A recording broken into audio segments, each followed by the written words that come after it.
Iniimbestigahan ng Senate Sergeant at Arms ang sumbong na may gumamit umano ng marijuana sa loob mismo ng gusali ng Senado.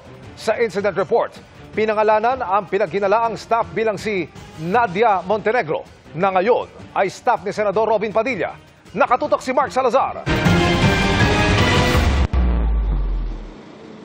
Simoy ng tila marijuana sa loob mismo ng gusali ng Senado? Yan ang nireport sa Senate Sergeant at Arms, hindi lamang isa kundi sa dalawa ng pagkakataon. Batay sa incident report ni LSO-1 Victor Patelo, itinawag sa kanya noong Hulyo ang tungkol sa malakas na amoy sa 5th floor. Nang inspeksyonin, wala raw siyang nakitang naninigarilyo. Nito namang August 12, isa ulit staff ng isang senador ang nagsumbong na may kakaibang amoy na nanggagaling sa ladies' room ng extension offices ng mga senador.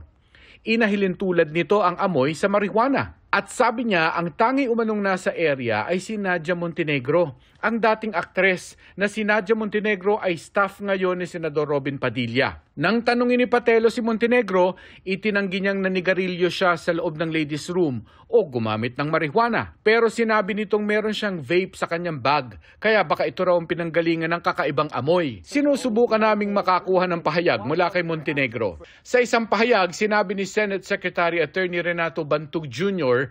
na inatasan niya ang Senate Sergeant at Arms na agad magsagawa ng investigasyon.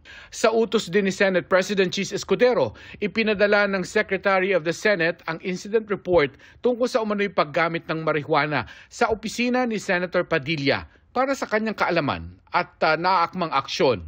Hindi pa nagbibigay ng pahayag si Senador Padilla, pero ayon sa kanyang Chief of Staff na si Attorney Rudolph Philip Jurado, iniimbestigahan na nila ito at pinagpapaliwanag na rin ang nasa sangkot nilang lady staff. Para sa GMA Integrated News, Mark Salazar, nakatutok 24 oras.